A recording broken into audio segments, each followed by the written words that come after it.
World Mission Report.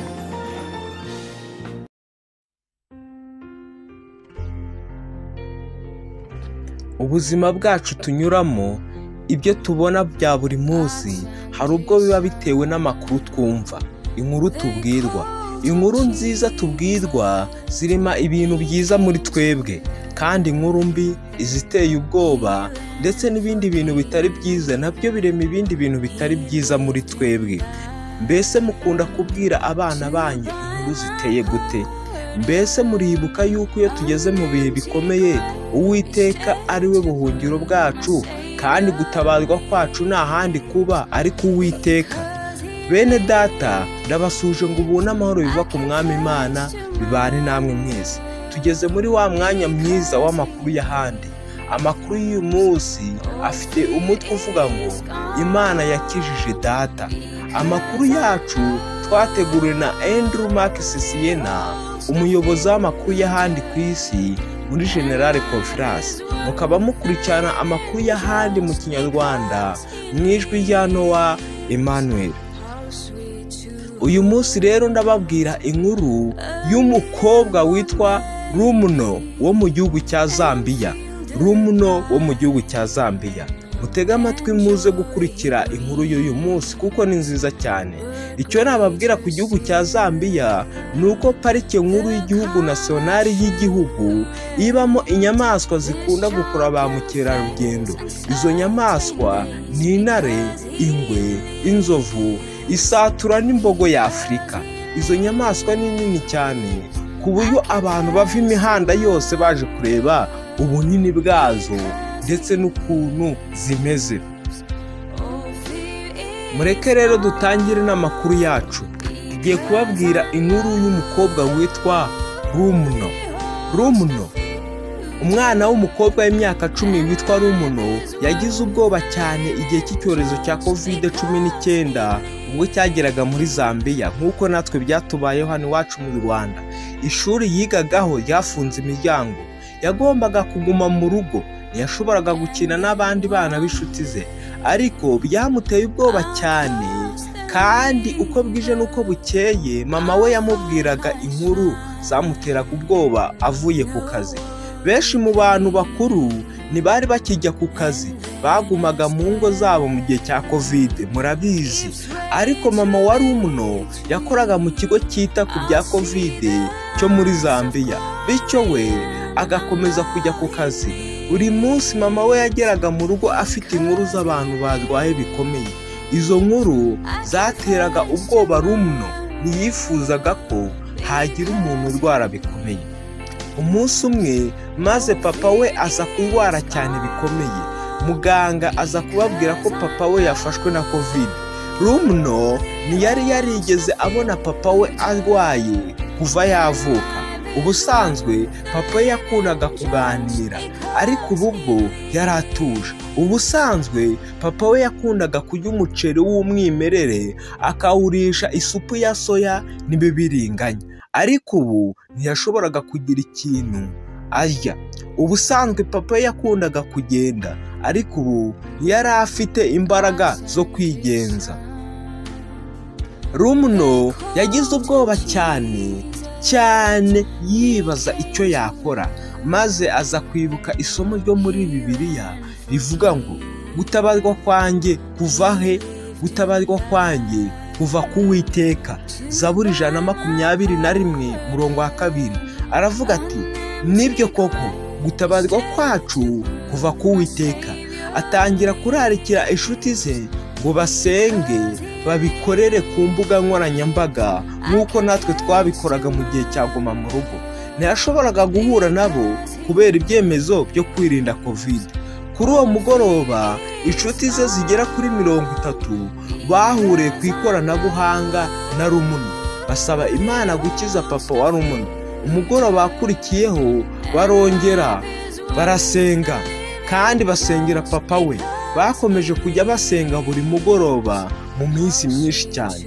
Rumuno nta wundi yari azi ushobora gukiza papa we uretse Imana yo mu ijuru, maze nawe agasenga agira ati data uri mu ijuru dukunda, ndakwinginze kiza papa, ararwaye, nyamuneka mukize. ohereza abamarayika bawe bamurinde. Buri munsi yasubiragamo iryo somo akunda ryo muri Bibiliya agira ati gutabarwa kwanjye kuva ku Uwiteka, gutabarwa kwanjye kuva ku Uwiteka. Papa wa Rumno ntiyoroherwaga, maze umuvandimwe wa Rumno w'imyaka 4 witwa Benjamin wamukurikiraga ajya kureba papa we aho yari ari mu cyumba, amubaza ikibazo gikomeye. Maze wumva icyo kibazo yamubajije nawe kiraba gitangaje. Uwo mwana Benjamin yabaje papa we ati, papa nudakira ninde uzandihira amafaranga y'ishuri ku mwaka utaha nzatangira ishuri? Se atangira kurira. Yumvise akozwe ku mutima n'ayo magambo abwiwe n'umwana we Benjamin afite akababaro. Yari amaze ibyumweru 2 atavuga, ariko ubu yumvise agomba kugira icyo avuga. Aramusubiza ati, mwana wanjye humura bizaza, nzakira. Nyuma y'icyo gihe se atangiye kumererwa neza, atangira kuvuga, kuganira, atangira gufata amafunguro, imbuto n'inkeri ndetse no kwirira wa muceri we. Rumno na Benjamin batangiye kwishima babonye papa wabo atangiye gufata amafunguro. Buhoro buhoro papa we yagiye agarura imbaraga. Byamutwaye ukwezi kugira ngo afashe, byamutwaye ukwezi kugira ngo abashe kuvuga nka mbere no kubasha kongera gufata amafunguro ye nka mbere. Rumno afite ubutumwa ari kubwira abasore ndetse n'abakobwa bari mu kigero cye. Ni ukuri gutabarwa kwe kwaturutse ku Uwiteka. Imana niyo yabashije gusubiza amasengesho ya Rumno. Rumno arababwira ati, Imana yumvise kandi isubiza amasengesho yanjye igihe nasengeraga data. Ndifuza gutera umwete abana b'abahungu n'abakobwa bose kujya basenga Imana ibihe byose.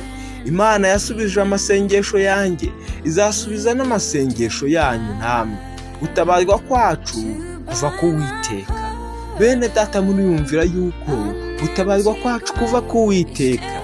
Amaturo y'Isabato ya 13 tuzatanga ku Isabato ya 13 y'iki gihembwe azajya gufasha abana bo mu gihugu cya Zambia ndetse n'ababa mu bindi bihugu bya diviziyo y'amajyepfo ya Afurika no mu birwa byo mu nyanja y'Ubuhinde. Aya maturo azahabwa abana babizera bajye kugura Bibiliya maze bazihe abana bataramenya iby'Imana. Nshuti bavandimwe, turabararikira kuzatanga amaturo yanyu kandi munezerewe mwishimye kugira ngo tubashe kuvuga ivugabutumwa dukoresheje aba bana bacu bagura Bibiliya bazigeza ku bashuti babo batarakira Kristo umwami n'umukiza mu bugingo bwabo. Mbese mwiyumviye amakuru y'ahandi y'uyu munsi ukuntu ari meza? Gutabarwa kwacu nta handi kuri kuva ku Uwiteka. Nujya ugira ikibazo menya ko gutabarwa kwacu kuva ku Uwiteka. Uyumviye aya masengesho y'uyu mwana, ni ukuri abana natwe tubasha gusenga kandi Imana ibasha kudusubiza. Babyeyi, bareke mutoza abana banyu gusenga kandi koko bajye babikora uko bwije n'uko bukeye. Muzi yuko amasengesho y'umwana nayo Imana yumva ikasubiza neza nkaho iri gusubiza isengesho ry'umuntu mukuru.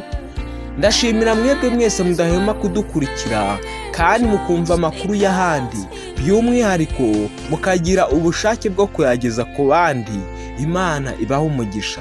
Ni ukuri gutabarwa kwanyu kuva ku Uwiteka. Nibyo nabasabira ngo mujye muhoza amaso yanyu ku Uwiteka.